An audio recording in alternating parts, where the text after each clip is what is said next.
चलिए बच्चों डिस्कस करते हैं। यहाँ पर अब हम बात करेंगे सेक्शन 2 की। पेपर 2 का जो सेक्शन 2 है, ये थोड़ा सा जो पेपर है सेक्शन 2, ये थोड़ा सा लेंदी है। मतलब इसमें जो क्वेश्चंस आपको दिए हुए हैं वो डायरेक्टली आप लोगों से सॉल्व नहीं होंगे, आपको यहाँ पर थोड़ा सा सोचना पड़ेगा। ठीक है, तो क्वेश्चंस जो दिए हुए हैं सेक्शन 2 के अंदर वन और मोर टाइप के क्वेश्चंस हैं, लेकिन काफी मजेदार क्वेश्चंस हैं। वन बाय वन हम यहाँ पर डिस्कस करेंगे, क्योंकि ये जो क्वेश्चंस हैं ये डायरेक्टली जो हम क्लास में डिस्कस करते हैं उस टाइप के क्वेश्चंस नहीं है। ठीक है ना, तो चलिए बात करते हैं। यहाँ पर सबसे पहले यदि मैं बात करूं क्वेश्चन नंबर 9 की, तो इसमें जो दिया गया है यहाँ पर वो क्या है, कोई एक क्वाड्रिलेटरल डिफाइन करना है PQRS, जहां पर साइड QR हमें कितना दिया हुआ है 1 के बराबर, एंगल PQR इक्वल है एंगल QRS के, that is 70 degree, angle PQS दिया हुआ है 15 डिग्री एंड एंगल PRS दिया हुआ है 40 डिग्री। तो यदि हम डायग्राम यहां पर फॉर्म करें तो डायग्राम कुछ इस तरह से बनेगा।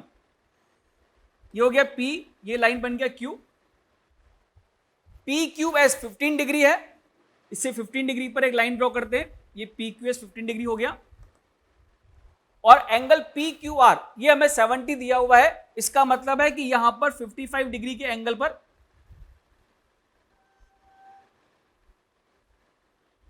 ये हो गया 55 डिग्री। यहां पर कोई पॉइंट R मान लेते हैं, ये हो गया पॉइंट S और ये हो गया हमारा पॉइंट P। ठीक है, और क्या क्या दे रखा है जरा एक बार वो भी चेक कर लेते हैं बेटा। PQS ये 15 डिग्री दिया हुआ है, QR की वैल्यू हमें यहां पर 1 दे रखी है। ठीक है, और इसके साथ साथ क्या दे रखा है, एंगल PQR ये 70 डिग्री है, QRS ये 70 डिग्री दिया हुआ है, लेकिन चूंकि यहां पर PRS जो एंगल है PRS ये एंगल यहां पर 40 डिग्री के बराबर है, तो आप देखेंगे कि ये जो एंगल है वो 30 डिग्री के इक्वल बन जाएगा। ये इंफॉर्मेशन कुछ कुछ हम लोगों को दे रखी है। ठीक है, इसके अलावा क्या दे रखा है, एंगल RPS ये एंगल थीटा के बराबर है। चूंकि डिस्टेंस PQ यदि अल्फा है and the distance PS is beta, so we have to find the value of 4 times alpha beta sin theta। तो जरा ध्यान दो, यहां पर इस वैल्यू को फाइंड आउट करने का तरीका क्या होगा। इस वैल्यू को फाइंड आउट करने का एक बहुत सिंपल सा तरीका है। जैसे कि मैं यदि यहां पर बात करूं, देखो ये एंगल 30 डिग्री है, ये एंगल हमारे पास कितना हो गया बेटा 70 डिग्री, तो इसका मतलब क्या हम बोल सकते हैं कि ये एंगल 80 डिग्री के बराबर होगा। ठीक है, तो यदि आपको अल्फा की वैल्यू फाइंड आउट करनी है, तो अल्फा की वैल्यू को फाइंड आउट करने के लिए मैं क्या करता हूं, यहां पर इन दिस ट्रायंगल PQR अब साइन रूल अप्लाई कर सकते हैं।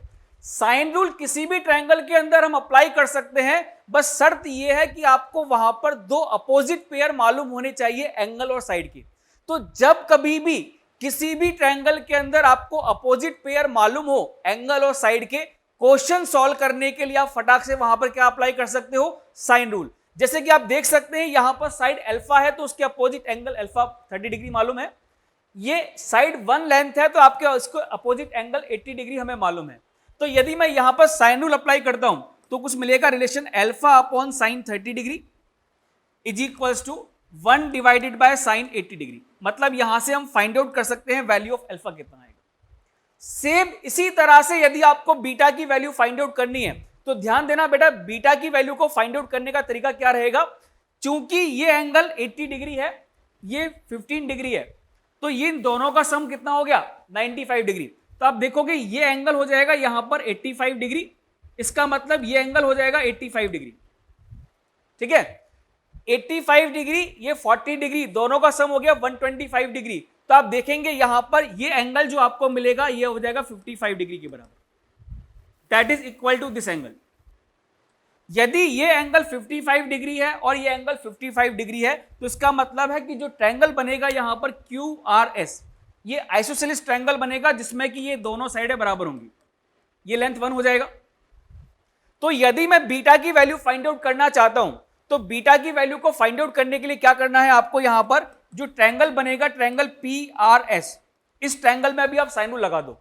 बीटा के सामने आपको एंगल मालूम है 40 डिग्री है, इस साइड 1 के अपोजिट आपको ये एंगल मालूम है थीटा है। तो मैं यदि यहां पर साइन रूल अप्लाई करता हूं, 1 divided by sine theta is equals to beta divided by कितना हो गया साइन 40 डिग्री। तो यहां से हम कैलकुलेट कर सकते हैं the value of alpha into beta into sine theta कितना आएगा। जरा कैलकुलेट कर देखिए यहां से अल्फा की वैल्यू आपको कितनी मिल रही है, this is sine 30 degree divided by sine 80 degree. यहां से यदि हम बीटा इंटू साइन थीटा की वैल्यू निकालें तो बीटा इंटू साइन थीटा की वैल्यू हमें मिलेगी बेटा यहां से साइन 40 डिग्री के बराबर, है कि नहीं? आ गया आंसर फटाफट से। तो जरा देखो यहां पर यदि मैं वैल्यूज पुट कर दूं 4 टाइम्स अल्फा, अल्फा की जगह पे वैल्यू पुट करेंगे sine 30 degree divided by sine 80 degree, ठीक है, और इनटू में बीटा साइन थीटा यदि पुट करना है तो बीटा साइन थीटा की वैल्यू कितनी है, साइन 40 डिग्री। तो आपको करना क्या है क्वेश्चन सिंप्लीफाई करने के लिए, साइन 30 डिग्री की वैल्यू मालूम है ना कितनी होती है, 1/2 पुट कर दो, साइन 80 डिग्री को हाफ एंगल में ब्रेक कर देना, 2 times sign 40 degree cos 40 degree. तो आप देखोगे 4 कट जाएगा, साइन 40 कट जाएगा और आपको वैल्यू मिलेगी यहां से कितनी, 1/cos 40 degree which is same as equal to sec 40 degree. तो आप कैलकुलेट कर सकते हैं यहां पर sec 40 डिग्री की वैल्यू कितनी आएगी। चूंकि ये जो एंगल है 40 डिग्री, ये एंगल 30 डिग्री और 45 डिग्री के बीच में है, इसलिए sec 40 डिग्री की जो वैल्यू आपको मिलेगी वो √2 और 2 के बीच में मिलेगी, ठीक है। तो आप चेक कर सकते हैं which of the following option will lie in the interval √2 to 2। तो √2 से 2 के बीच में आपके पास कौन कौन सा आंसर आ रहा है, एक तो आप देखेंगे ऑप्शन सी है और एक ऑप्शन बी है, ये दो ऑप्शन इसको सेटिस्फाई कर रहे हैं। सॉरी एक मिनट, एंगल 40 डिग्री की जो वैल्यू हमें मिल रही है, एंगल 40 डिग्री की जो वैल्यू है 45 डिग्री से कम है, तो इसका मतलब ये हुआ कि sec 40 डिग्री की जो वैल्यू मिलेगी वो √2 से कम होगी और 1 से बड़ी होगी। तो 1 से √2 वाला ऑप्शन आप ले सकते हो कोई सा भी, तो ऑप्शन सी करेक्ट हो जाएगा और ऑप्शन बी करेक्ट हो जाएगा, दो ऑप्शन इसमें बन जाएंगे, ठीक है ना। समझ में आ गया तरीका सिंप्लीफाई करने का, इजीली बन जाएगा क्वेश्चन। इसी तरह से हम देखें यहां पर जो अगला क्वेश्चन दिया हुआ है क्वेश्चन नंबर 10, ये भी अगेन बहुत बढ़िया क्वेश्चन है, ठीक है, इसको हम बहुत इजीली सिंप्लीफाई कर सकते हैं। कॉन्सेप्ट क्या है यहां पर, इसमें सबसे पहले तो यदि आप अल्फा की वैल्यू फाइंड आउट करना चाहते हैं तो आप देखेंगे कि अल्फा की वैल्यू को फाइंड आउट करने के लिए आपको एक बहुत सिंपल सा जीपी दिया हुआ है जिससे आप अल्फा की वैल्यू फाइंड आउट कर सकते हैं। इस अल्फा की वैल्यू को यूज करके आपको जी ऑफ एक्स की मिनिमम और मैक्सिमम वैल्यू फाइंड आउट करनी है, ठीक है। तो ये हम बहुत इजीली यहां पर क्वेश्चन को सिंप्लीफाई कर सकते हैं। सबसे पहले तो हम क्या करते हैं, यहां पर यदि अल्फा की वैल्यू को फाइंड आउट करना है तो अल्फा की वैल्यू को फाइंड आउट करते हैं। देखो जरा यहां पर सीक्वेंस क्या बन रही है, जब k की जगह पर 1 पुट करते हैं तो आता है sin स्क्वायर π/6, k की जगह पे 2 पुट करेंगे तो हमें मिलेगा sin की पावर 4 π/6, फिर मिलेगा sin की पावर 6 π/6। इस तरह से आप देख सकते हैं जो सीरीज है हमारे पास वो इनफाइनाइट नंबर ऑफ टर्म्स के लिए डिफाइंड हो रही है। चूंकि यहां पर ये जीपी है जिसमें कि नंबर ऑफ टर्म्स इनफाइनाइट है, तो हम देख सकते हैं यहां पर इस इनफाइनाइट जीपी का जब सम कैलकुलेट करेंगे तो ये आ जाएगा a divided by 1 minus r, और इसका कॉमन रेशियो कितना आ रहा है बेटा, sin स्क्वायर π/6 के बराबर। तो चूंकि sin 30 डिग्री की वैल्यू कितनी होती है 1/2, तो sin स्क्वायर 30 डिग्री की वैल्यू 1/4 पुट कर दो यहां पर, 1 माइनस 1/4 आप देखेंगे वैल्यू यहां से कितनी आ जाएगी। तो चूंकि अल्फा की वैल्यू यहां पर 1/3 है तो आप फाइंड आउट कर सकते हैं यहां पर जो फंक्शन हमें डिफाइन करना है g of x, that is in the form of 2 raise to the power x/3 और प्लस में कितना हो जाएगा 2 raise to the power 1/3 into 1 minus x, ठीक है। यहां पर देखो दो कॉन्सेप्ट इंक्लूड किए गए हैं। सबसे पहले तो यहां पर सीक्वेंस एंड सीरीज का कॉन्सेप्ट है जहां पर एक इनफाइनाइट जीपी का सम कैलकुलेट करना है। उसके बाद यहां पर हमें क्या करना है, यहां पर एक function g of x define करना है और उसके बाद कैलकुलेट करना है इसकी मिनिमम और मैक्सिमम वैल्यू क्या आएगी, ठीक है। तो आप देख सकते हैं ये जो फंक्शन यहां पर आता है, यदि इस फंक्शन को हम इस तरह से लिख दें 2 की पावर x/3 प्लस 2 की पावर 1/3 डिवाइडेड बाय 2 की पावर x/3, तो आप इजीली फाइंड आउट कर सकते हैं यहां पर इस फंक्शन की मिनिमम और मैक्सिमम वैल्यू कितनी आ रही है, ठीक है ना। या आप चाहो तो यहां पर am greater than equal to gm भी लगा सकते हो। इसकी वैल्यू मिनिमम कब आएगी, जब ये दोनों वैल्यूज आपस में इक्वल हो जाएं, ठीक है ना। तो आप फाइंड आउट कर सकते हैं, यहां पर आपसे यही पूछा गया है इस फंक्शन की मिनिमम वैल्यू कितनी है, इसकी मैक्सिमम वैल्यू कितनी है, तो आप सब कुछ यहां पर फाइंड आउट कर सकते हैं। देखिए कैसे आएगा, जैसे कि हमने function g of x define कर दिया है 2 की पावर x/3 प्लस 2 की पावर 1/3 डिवाइडेड बाय 2 की पावर x/3। चूंकि यदि मैं यहां पर am greater than equal to gm apply करूं तो हम देखेंगे कि ये वैल्यू मिलेगी greater than equal to 2 times 2 की पावर 1/6, इससे बड़ी मिलेगी। अप्लाई कर दो am greater than equal to gm।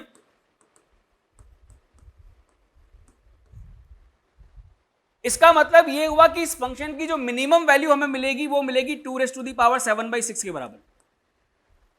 और ये कब मिलेगी वो भी मैं फाइंड आउट कर सकता हूं जब ये दोनों फंक्शन आपस में इक्वल हो जाए, मतलब 2⁻x/3 की वैल्यू इक्वल हो जाए 2⁻1/3 अपॉन 2 की पावर x/3, तो आप देखेंगे इसकी वैल्यू मिनिमम हो जाएगी इक्वल टू 2⁻7/6। और यदि आप इसकी वैल्यू को मैक्सिमाइज करना चाहते हैं तो इसकी वैल्यू को मैक्सिमाइज भी कर सकते हैं। यदि x पर कोई बाउंडेशन नहीं होता तब तो आप देखते हैं कि फंक्शन की वैल्यू मैक्सिमम इन्फिनिटी तक चली जाती, लेकिन चूंकि यहां पर फंक्शन g ऑफ x को जब डिफाइन किया गया है तो इसका डोमेन 0 से 1 में डिफाइन किया गया है। तो आप देखेंगे यहां पर कि जब मैं इसकी मैक्सिमम वैल्यू डिफाइन करूंगा तो इसकी जो मैक्सिमम वैल्यू मिलेगी वो g ऑफ 0 और g ऑफ 1 के बराबर मिलेगी। दोनों वैल्यूज यहां पर इक्वल होंगी, दैट इज इक्वल टू कितना आ जाएगा 1 + 2⁻1/3 के बराबर। ठीक है ना बेटा। तो इसका मतलब ये हुआ यहां पर जब आप ऑप्शंस चेक करेंगे तो आप देखेंगे कि ऑप्शन ए सही होगा, ऑप्शन बी भी सही होगा, ऑप्शन सी भी सही रहेगा, ऑप्शन डी जो है वो इनकरेक्ट हो जाएगा। इसकी जो वैल्यू है मैक्सिमम मिलेगी 2 पॉइंट पर। कौन कौन से पॉइंट पर? एक 0 पर और एक 1 पर, दोनों पॉइंट पर वैल्यू बराबर आ रही। और इसकी वैल्यू मिनिमम आपको मिलेगी सिर्फ एक ही पॉइंट पर जब ये दोनों फंक्शन आपस में इक्वल हो जाएंगे। ठीक है ना बेटा, समझ में आ गया तरीका सिंप्लीफाई करने का। तो क्वेश्चन नंबर जो 10 है इसमें दो कॉन्सेप्ट इंक्लूड किए गए हैं, एक सीक्वेंस एंड प्रोग्रेशन का और दूसरा है मिनिमा एंड मैक्सिमा का। ठीक है ना। तो हालांकि जो क्वेश्चन है वो काफी इजी है यदि हम इसको सिंप्लीफाई करते हैं, लेकिन थोड़ा सा लेंथी हो जाता है, that is because of multiple concepts, है ना। चलो वेरी गुड, बहुत बढ़िया। क्वेश्चन नंबर 11, ये बहुत मजेदार क्वेश्चन है क्योंकि यहां पर देखो क्वेश्चन जब सिंप्लीफाई करोगे तो क्वेश्चन को सिंप्लीफाई करने का जो तरीका है वो बड़ा मजेदार सा है। तरीका क्या है जरा एक बार डिस्कस करते हैं। यहां पर बहुत बढ़िया क्वेश्चन है ये। इसमें हम क्या करते हैं, z bar is defined as the complex conjugate of a complex number. If z is a non zero complex number then we have to find out the value of modulus z if 1/z² plus z bar का whole square, इसका real part निकाला जाए और इसका imaginary part निकाला जाए। तो बोला जा रहा है कि दोनों की दोनों इंटीजर होने चाहिए। ठीक है, तो जरा ध्यान दो, सबसे पहले तो हम बात करें यहां पर इसके रियल पार्ट की और इसके इमेजिनरी पार्ट की, फिर उसके बाद हम बात करेंगे कि वो वैल्यू इंटीजर कैसे बनेगी, कैसे हम यहां पर ऑप्शंस तक पहुंचेंगे। ठीक है, तो इसको स्टार्ट करते हैं बेटा यहां से। मान लेते हैं कि z एक कॉम्प्लेक्स नंबर है that is in the form of r e⁻⁴ तो इसका मतलब यह हुआ कि जब मैं इसका कॉन्जुगेट डिफाइन करूंगा तो कॉन्जुगेट क्या हो जाएगा, इसमें कोई दिक्कत नहीं, ये तो सबको पता ही है। दोनों वैल्यू चला के यहां पे पुट करो तो आप देखेंगे कि यहां पर वैल्यू हमें मिलेगी r² e⁻⁻⁻² और जब 1/z² निकालोगे तो ये आएगा 1/r² e⁻⁻⁻²। इसका मतलब ये हुआ कि यदि मैं यहां पर इसको सिंप्लीफाई करता हूं तो ये फंक्शन आता है r² plus 1/r² into e⁻⁻⁻² की फॉर्म। ठीक है ना बेटा। यदि इसका रियल पार्ट हम चेक करें z बार का स्क्वायर प्लस 1/z² तो हम देखेंगे कि इसका रियल पार्ट आएगा r² plus 1/r² into cos 2θ की फॉर्म में। और यदि हम इसका इमेजिनरी पार्ट देखें तो इसका इमेजिनरी पार्ट आएगा कुछ इस तरह से, that is equal to minus times r² plus 1/r² into sine 2θ। ठीक है, चूंकि ये बोला जा रहा है यहां क्वेश्चन के अंदर कि इसका जब रियल पार्ट आप निकालोगे ना तो वो एक इंटीजर आना चाहिए, जब आप इसका इमेजिनरी पार्ट निकालोगे तो वो भी क्या आना चाहिए, इंटीजर आना चाहिए। तो मान लेते हैं कि इसका जो रियल पार्ट है वो k1 के बराबर है जहां पर k1 इंटीजर है और इसका जो इमेजिनरी पार्ट है वो भी इंटीजर है, मान लो k2 के बराबर। मतलब कि यहां पर k1 और k2 जो दो नंबर मैंने लिखे हैं ये दोनों की दोनों नंबर्स कैसे हैं बेटा, इंटीजर की फॉर्म में। तो अब करना क्या है, देखो क्वेश्चन को सिंप्लीफाई करने के लिए हमें यहां पर, चूंकि हम जानते हैं कि cos square 2 theta plus sine square 2 theta ये वैल्यू 1 के बराबर होती है, तो हम देखेंगे कि यहां पर k1 square plus k2 square जब वैल्यू पुट करते हैं तो रिजल्ट आता है r square plus 1 upon r square का whole square, that is equal to r की पावर 4 प्लस 1 अपॉन आर की पावर 4 प्लस 2। ठीक है, अच्छा k1 स्क्वायर इंटीजर है ना, क्योंकि k1 इंटीजर है। अच्छा k2 स्क्वायर भी इंटीजर है क्योंकि हमने k2 को इंटीजर मान रखा है। तो इसका मतलब ये हुआ ना कि k1 square plus k2 square ये एक्सप्रेशन भी हमेशा इंटीजर की फॉर्म में रहेगा, होगा ना। तो आप क्या करो, k1 और k2 दो अलग अलग इंटीजर चलने के बजाय आप इसको एक इंटीजर p मान लो, ये इंटीजर है। तो यदि मैं इसको k1 square plus k2 square को कंबाइंड करके p की फॉर्म में लिख दूं तो इसका मतलब मेरे पास यहां पर एक क्वाड्रेटिक बन जाएगा r की power 8 plus 2 minus p into r square, sorry r की power 4 plus 1 is equal to 0। आप देखेंगे यहां पर आप चारों ऑप्शंस चेक करिए, चारों में जो आपको r की वैल्यू दे रखी है वो पावर 1/4 में दे रखी है। इसका मतलब यदि मैं r की पावर 4 कैलकुलेट करूं यहां से तो r की पावर 4 जो हमें मिलेगा वो इस फॉर्मेट में होना चाहिए, p माइनस 2 का whole square minus 4 divided by, ऐसा ही कुछ होना चाहिए r की पावर 4।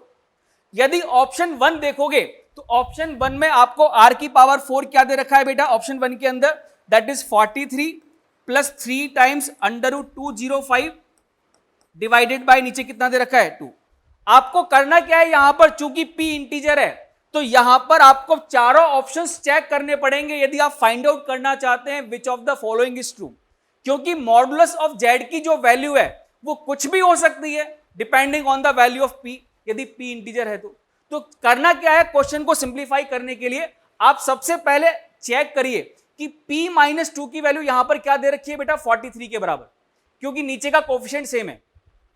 तो p माइनस 2 की वैल्यू कितनी दे रखी है 43, तो यहां पर p माइनस 2 की जगह 43 पुट करने पर जरा देखो 43 का होल स्क्वायर माइनस 4 कितना आता है, 43 का होल स्क्वायर माइनस 4 जरा निकालो कितना आ रहा है। जब कैलकुलेट करोगे ना 43 का होल स्क्वायर माइनस 4 तो आप देखोगे कि वैल्यू आपको ये वाली मिलेगी जो यहां लिखी हुई है। इसका मतलब ये हुआ कि यहां पर ऑप्शन ए जो है वो करेक्ट हो जाएगा यदि मैं p की जगह पर क्या पुट कर दूं 45। समझ में आया, ऑप्शन ए जो है वो करेक्ट हो जाएगा यदि p एक इंटीजर नंबर है तो p की जगह पर मैं क्या पुट कर दूं 45 पुट कर दूं। सिमिलरली ध्यान देना, यदि मैं ऑप्शन 2 की बात करूं यहां पर तो ऑप्शन 2 को मैच कराने के लिए p माइनस 2 की जगह पर क्या पुट करना पड़ेगा बेटा, p माइनस 2 की जगह पर 7/2 हमें पुट करना पड़ेगा। तो चूंकि p यहां पर इंटीजर है तो 7/2 प्लस 2 तो इंटीजर नहीं बन पाएगा, वो रिजेक्ट हो जाएगा। इसी तरह से आप ऑप्शन सी और ऑप्शन डी भी चेक कर सकते हैं। ठीक है ना, क्लियर है पॉइंट, समझ में आ गया किस तरह से क्वेश्चन को सिंप्लीफाई करना है आगे। चलिए इसी तरह से हम देखते हैं यहां पर क्वेश्चन नंबर जो 12 है, ये अगेन कॉन्सेप्ट जो यहां पर हम यूज कर रहे हैं that is more and less than trigonometric. ठीक है, कंपाउंड एंगल पर बेस्ड है जहां पर हम रेगुलर पॉलीगन डिफाइन करते हैं। थोड़ा थोड़ा कॉन्सेप्ट इसके अंदर सर्कल का भी यूज किया गया है। ठीक है, सबसे पहले यदि हम यहां पर डायग्राम फॉर्म करें तो आप देखेंगे कि जो डायग्राम दिया हुआ है वो इस तरह से है। एक सर्कल है जिसका रेडियस है r, कैपिटल R। इसके चारों तरफ हमने n सर्कल्स डिफाइन किए हैं जिनका रेडियस स्मॉल r है। सर्कल इस तरह से डिफाइन कर रखे हैं कि वो एक दूसरे को एक्सटर्नली टच कर रहे हैं और इस सर्कल कैपिटल R की रेडियस वाले सर्कल को एक्सटर्नली टच करते हैं। ठीक है, इस तरह से हम यहां पर डिफाइन कर रहे हैं।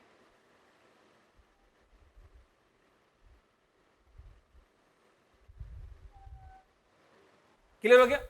तो यदि मैं यहां पर फाइंड आउट करना चाहता हूं relation between capital R and small r, तो इनके बीच में रिलेशन कैसे आएगा जरा ध्यान दो। इनके बीच में यदि हम रिलेशन फाइंड आउट करना चाहते हैं तो यहां पर रिलेशन फाइंड आउट करने के लिए क्या करते हैं, इसका जो सेंटर है इसको मान लो कुछ C1 है, इसका सेंटर कुछ मान लो C2 है और इसका सेंटर है C। तो आप देखेंगे कि जब आप यहां पर सेंटर्स को आपस में ज्वाइन करते हैं, इनको आपस में ज्वाइन करो, चूंकि यहां पर इस तरह के n सर्कल्स बने हुए हैं, तो आप देखेंगे कि सेंटर पर जो एंगल बनेगा, इस तरह के हमारे पास कितने सारे ट्रायंगल्स बन जाएंगे, n सर्कल्स दे रखे हैं। तो जब आप ट्रायंगल्स फॉर्म करोगे बाय जॉइनिंग देयर सेंटर, तो इस तरह से कितने ट्रायंगल्स बन जाएंगे, n ट्रायंगल्स बन जाएंगे। चूंकि सेंटर पर पूरा एंगल कितना बनता है, 2 पाई के बराबर, तो आप देखेंगे कि यहां पर ये एंगल हमें मिलेगा 2 पाई अपॉन n के बराबर, पहली चीज। ठीक है, इस सर्कल का रेडियस कितना है, कैपिटल आर, इस सर्कल का रेडियस कितना है, स्मॉल आर। इसका मतलब ये जो डिस्टेंस हुआ इन दोनों सेंटर के बीच में, जब कभी भी दो सर्कल्स एक दूसरे को एक्सटर्नली टच करते हैं, तो ध्यान रखिएगा उनके सेंटर के बीच की डिस्टेंस कितनी होती है, हमेशा r1 प्लस r2 के बराबर। तो यदि इसका रेडियस स्मॉल r है और इसका कैपिटल R है, तो आप देखेंगे इन दोनों के सेंटर के बीच की डिस्टेंस कितनी मिलेगी, capital R plus small r। चूंकि ये दोनों सर्कल एक दूसरे को एक्सटर्नली टच कर रहे हैं, इसका मतलब इन दोनों के सेंटर के बीच की डिस्टेंस कितनी होगी, r1 प्लस r2 के बराबर होगी। अगेन इसका रेडियस स्मॉल r है और इसका रेडियस भी स्मॉल r है, इसका मतलब है कि दोनों के सेंटर के बीच की डिस्टेंस कितनी हो रही है, 2r के बराबर। ठीक है, तो हम यहां से अब फाइंड आउट कर सकते हैं। यदि मैं ये ट्रायंगल डिफाइन कर लूं, ये ट्रायंगल कुछ इस तरह से बन जाएगा, जहां पर ये डिस्टेंस कितनी आ रही है बेटा, और ये डिस्टेंस कितनी है, 2r के बराबर। सेंटर पर जो एंगल बनता है, ये एंगल है 2 पाई बाई n के बराबर। ठीक है ना, तो आप देखेंगे कि इसको सॉल्व करने का तरीका क्या रहेगा। चूंकि ये जो ट्रायंगल फॉर्म होता है, ये एक आइसोसेलेस ट्रायंगल बनता है, इसलिए जब हम सेंटर से यहां पर परपेंडिकुलर ड्रॉ करते हैं, तो हम देखेंगे कि अपोजिट साइड को बाइसेक्ट कर रहा होगा। तो ये डिस्टेंस r हो गया, ये डिस्टेंस r हो गया, और ये एंगल कितना हो जाएगा, पाई बाई n, और ये एंगल भी कितना हो जाएगा, पाई बाई n। आइसोसेलेस ट्रायंगल की प्रॉपर्टी होती है। तो यहां से हम कैलकुलेट कर सकते हैं कि साइन पाई बाई n की जो वैल्यू मिलेगी, that is equal to small r divided by capital R plus small r। और यदि हम इसका रेसिप्रोकल कर दें, तो हम इसको इस तरह से भी लिख सकते हैं, is equals to cosec pi by n। या आप बोलेंगे कि capital R upon small r की वैल्यू कितनी हो जाएगी, cosec pi by n minus 1 के बराबर। अब उसके बाद जो ऑप्शंस आपको दे रखे हैं A B C D, आप n की वैल्यूज पुट कर करके चेक करते जाओ कि दोनों का रेशियो कितना आ रहा है। जैसे कि n की जगह पर जब 4 पुट करेंगे, तो हम देखेंगे कि n is equal to 4 put करने पर क्या होता है, capital R divided by small r की वैल्यू कितनी आती है, कोसेक पाई बाई 4 माइनस 1 के बराबर। चूंकि कोसेक पाई बाई 4 की वैल्यू √2 है, तो ये वैल्यू √2 माइनस 1 के बराबर मिलेगी। तो ऑप्शन में क्या दे रखा है, ये बोल रहा है कि कैपिटल R की जो वैल्यू है वो √2 माइनस 1 इंटू R के बराबर नहीं होनी चाहिए, वो बड़ी होनी चाहिए, जिसका मतलब ऑप्शन ए गलत हो जाएगा। ठीक है ना। ऐसे यदि ऑप्शन बी चेक करें, तो ऑप्शन बी में बोला गया है n की जगह पे 5 पुट कर दो। जब n की जगह पे 5 पुट करेंगे,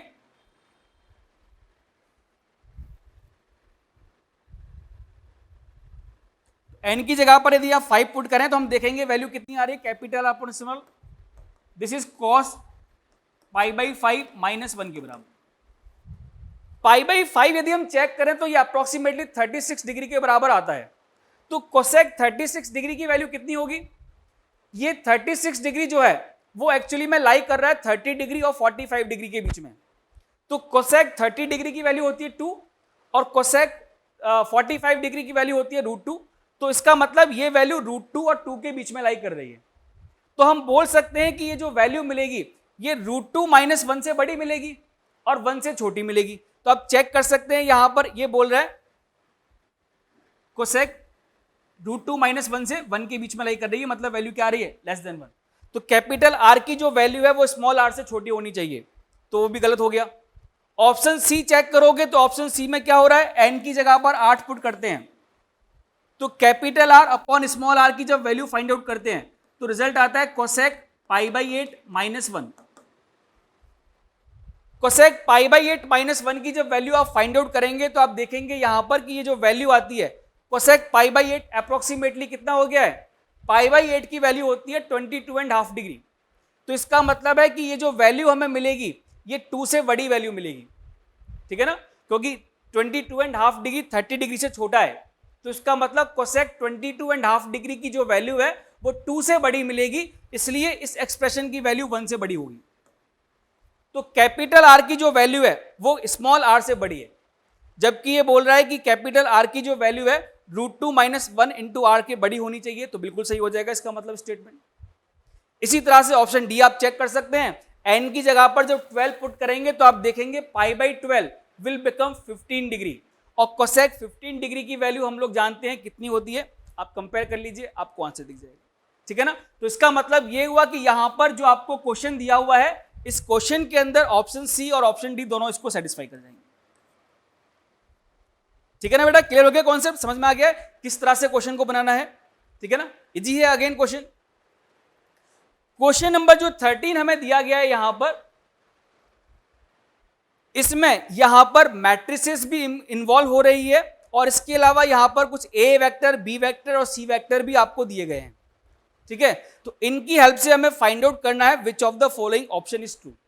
ठीक है, तो ये क्वेश्चन जो है वो थोड़ा सा मुश्किल है, यहां पर जो दिया गया है इसको प्रिडिक्ट कर पाना, लेकिन यहां पर जैसे कि हम कुछ चीजें जो है वो प्रिडिक्ट कर पा रहे हैं, जो मैं आपको बता देता हूं, थोड़ा सा आइडिया मैं आपको बता दूं। जैसे कि एक तो यहां पर दिया हुआ है ए वेक्टर डॉट बी वेक्टर, ये वैल्यू 0 के बराबर है। जब ए वेक्टर और बी वेक्टर का डॉट प्रोडक्ट निकाल रहे हैं तो आपको वैल्यू मिल रही है 3 + b2 - b3 = 0। इसका मतलब b3 - b2 की वैल्यू कितनी आ रही है बेटा, 3 के बराबर। ठीक है, इसके साथ साथ आपको एक रिजल्ट और दे रखा है, b2 × b3, इन दोनों का जो प्रोडक्ट है वो 0 से बड़ा है। ठीक है ना, तो यदि इन दोनों को हम यूज करें तो एक चीज तो मैं यहां से कंफर्म बता सकता हूं कि जब मैं मॉडुलस फाइंड आउट करता हूं बी वेक्टर का, that is equal to √1 + b2² + b3²। b2² + b3² को हम क्या लिख सकते हैं, चूंकि यहां पर b3 - b2 की वैल्यू हमें मालूम है, तो इसको मैं लिख सकता हूं b3 - b2 का whole square plus 2 times b2 × b3। जब आप यहां b3 - b2 की जगह 3 पुट करेंगे तो हम देख सकते हैं कि वैल्यू मिलेगी यहां पर 10 + 2 टाइम्स b2 × b3। चूंकि b2 × b3 पॉजिटिव नंबर है, तो हम ये तो यहां से बोल सकते हैं कि वैल्यू जो मिलेगी ये √10 से बड़ी वैल्यू मिलेगी। इसका मतलब है कि ऑप्शन सी जो है यहां पर वो तो करेक्ट रहेगा।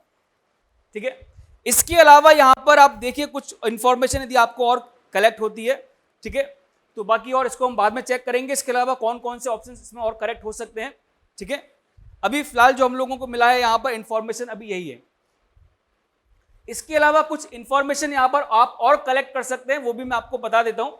जो इंफॉर्मेशन हम लोगों ने कलेक्ट की है, जब आप यहां पर मैट्रिक्स इक्वेशन को सॉल्व करते हैं तो आपके पास आता है रिजल्ट माइनस में b2 × c3 plus b3 × c2 = 1 - c1। इसका मतलब यह है कि हम यहां से c1, c2 और c3 में 3 इक्वेशंस बना सकते हैं। c1 - b3 c2 - b2 × c3 = 3, पहला इक्वेशन बनेगा। सेकंड इक्वेशन हमारे पास आएगा, जो इक्वेशन है c3 - b3 × c1 = 1 - c2। तो ये इक्वेशन कन्वर्ट हो जाएगा b3 × c1 - c2 - c3 = 1 की फॉर्म में। और इसी तरह से हम तीसरा इक्वेशन और बना सकते हैं, -c2 प्लस b2 × c1 = दे रखा है -1 - c3 के बराबर। तो जब यहां पर भी c1, c2, c3 में आप रिलेशन निकालेंगे तो आपके पास इक्वेशन कुछ इस फॉर्मेट में आ जाएगा।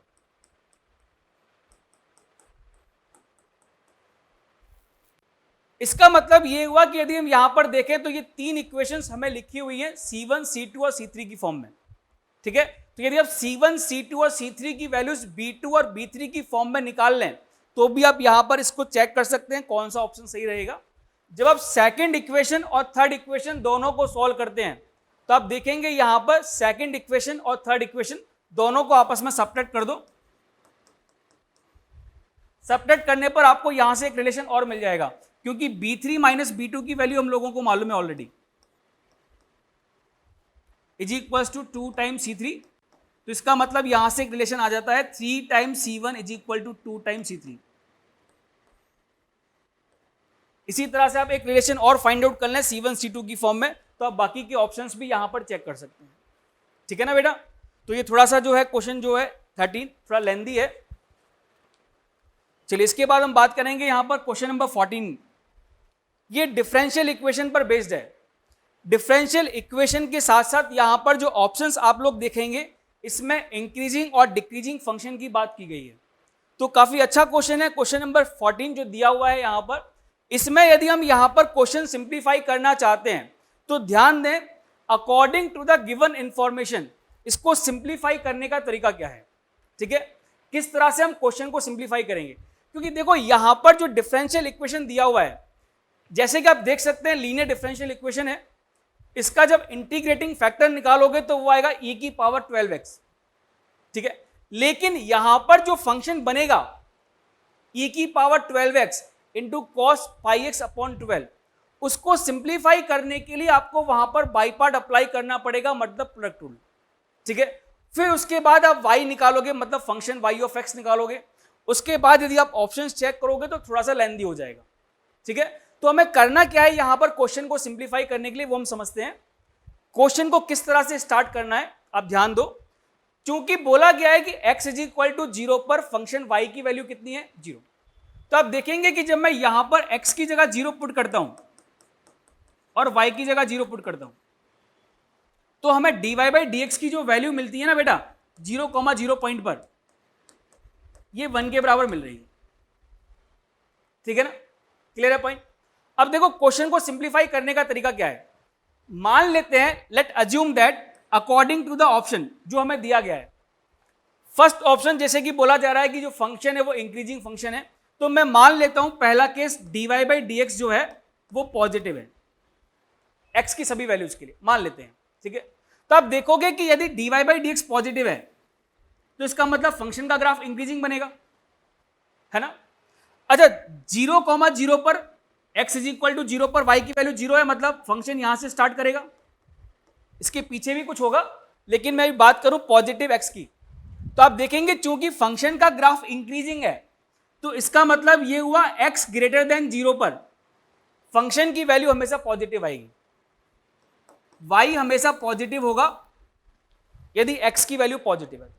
होगा कि नहीं होगा। क्या राइट हैंड साइड पर जो हमें फंक्शन यहां दिया हुआ है क्या इसको सेटिस्फाई कर रहा है। dy बाई dx पॉजिटिव है, y की वैल्यू पॉजिटिव आ रही है x ग्रेटर देन 0 पर, तो लेफ्ट हैंड साइड तो हमेशा पॉजिटिव है for complete x greater than 0। क्या राइट हैंड साइड पर जो फंक्शन लिखा हुआ है x ग्रेटर देन 0 पर हमेशा पॉजिटिव रहेगा, नहीं। कुछ x की वैल्यूज के लिए पॉजिटिव दिखेगा और कुछ x की वैल्यूज के लिए नेगेटिव दिखेगा। तो आप देखेंगे कि यहां पर ये जो कंडीशन आपको दे रखी है वो x की सभी वैल्यूज के लिए सेटिस्फाई नहीं कर पाएगी। इसका मतलब ये हुआ कि ऑप्शन ए तो यहां पर सेटिस्फाई नहीं करेगा x की सभी वैल्यूज के लिए। सेम इसी तरह से आप चेक कर सकते हैं, यदि मैं मान लेता हूं कि dy बाई dx नेगेटिव है मतलब फंक्शन डिक्रीजिंग है। ठीक है, तो इसका मतलब ये हुआ ग्राफ तो स्टार्ट कहां से कर रहा है, ओरिजिन पर, 0 पर तो वैल्यू 0 ही दिखा रहा है, एक्स एक्सिस ये y एक्सिस, 0 पर तो वैल्यू अभी भी 0 ही है।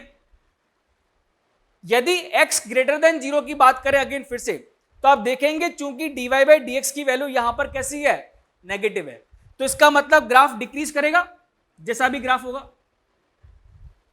यदि ग्राफ डिक्रीजिंग है तो ये इंडिकेट करता है यहां पर जो y की वैल्यू मिलेगी वो नेगेटिव मिलेगी, होगा कि नहीं होगा।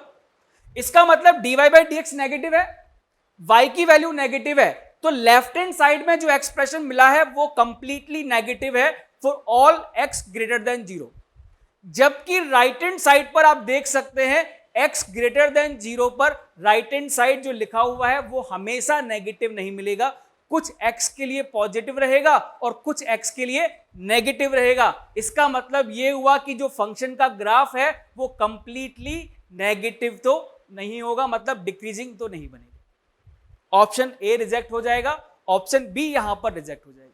ठीक है, इसके साथ साथ आप यहां पर ऑप्शन डी को भी रिजेक्ट कर सकते हैं, क्योंकि आप देख सकते हैं कि जब आप यहां पर डिफरेंशियल इक्वेशन का सॉल्यूशन फाइंड आउट करते हैं तो डिफरेंशियल इक्वेशन का सॉल्यूशन कुछ इस तरह से आएगा, y into E raise to the power 12x is equals to, value मिलेगी e raise to the power 12x into a times cos pi x upon 12 plus e raise to the power 12x into b times sine pi x upon 12 और plus हमारे पास कुछ integration constant आएगा c।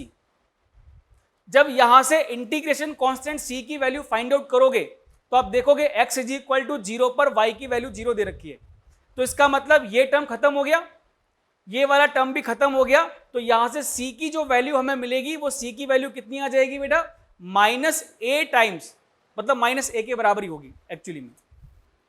तो c की जो value हमें मिलेगी वो यहां से कितनी मिलेगी, -a की। तो ये जो यहां से आपके पास इंटीग्रेशन कांस्टेंट c की जो वैल्यू आती है ना -a, यदि ये वैल्यू 0 हो जाएगी तब तो ये फंक्शन क्या बन जाएगा, पीरियोडिक बन जाएगा, क्योंकि e की पावर 12x कॉमन आके कट जाएगा। तो जो फंक्शन बचेगा y वो कंप्लीटली ट्रिग्नोमेट्रिक फॉर्म में रहेगा, तो वो एक पीरियोडिक फंक्शन बन सकता है।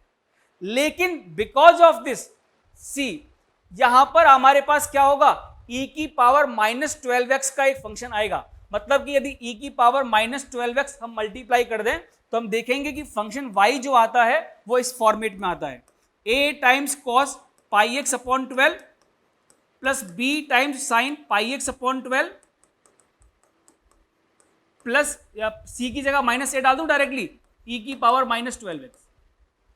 तो ये फंक्शन तो यहां पर पीरियोडिक है, लेकिन because of this exponential function आप देखेंगे कि यहां पर जो फंक्शन हमें मिलेगा वो पीरियोडिक फंक्शन नहीं मिलेगा, इसलिए ऑप्शन डी भी यहां पर क्या होगा, रिजेक्ट। तो ऑप्शन ए रिजेक्ट हो जाएगा, ऑप्शन बी रिजेक्ट हो जाएगा, ऑप्शन डी रिजेक्ट हो जाएगा। That mean there is only one answer which is option, ठीक है ना। तो इस तरह से यहां पर जो क्वेश्चन नंबर 14 दिया हुआ है, आपको यहां पर कंप्लीट फंक्शन सॉल्व करने की जरूरत नहीं है। आपको यहां पर जो फंक्शन y फाइंड आउट करना है वो कैलकुलेट करने की जरूरत नहीं है। आप यहां पर डायरेक्टली कैलकुलेट कर सकते हैं ऑप्शंस को चेक करके कौन कौन सा ऑप्शन इसको सेटिस्फाई नहीं करेगा। ठीक है ना बेटा, समझ में आ गया क्वेश्चन को सिंप्लीफाई करने का तरीका। तो जो यहां पर सेक्शन 2 दिया हुआ है, सेक्शन 2 के अंदर कुछ क्वेश्चंस बड़े ट्रिकी से हैं, ठीक है ना। तो जो थोड़ा जब इसको सिंप्लीफाई करोगे तो थोड़ा स्मार्टली आपको सिंप्लीफाई करना पड़ेगा, ठीक है ना। तो बाकी जो पेपर है वो थोड़ा सा मजेदार तो है ही है। इसके साथ में हम देखेंगे कि जो क्वेश्चन जो दिया हुआ है सेक्शन 3 के अंदर, सेक्शन 3 के अंदर तो क्वेश्चंस काफी इजी है, जैसे कि मैंने स्टार्टिंग में ही आपको बताया था, तो उन्हें आप अटेम्प्ट कर सकते हैं, ठीक है ना। तो क्वेश्चन 2 के जो क्वेश्चंस हैं जनरली सेक्शन 2 के स्पेशली, तो वो कुछ कुछ आप बोल सकते हैं कि मतलब छोड़ने वाले ही है, उनको लास्ट में अटेम्प्ट किया जाए तो ज़्यादा बेटर रहेगा, है ना। चलिए तो एक बार पेपर देखिएगा जरा यहाँ पर सिंप्लीफाई करके, ठीक है ना। मज़ेदार है सेक्शन 2 स्पेशली, ठीक है ना। चलिए थैंक यू।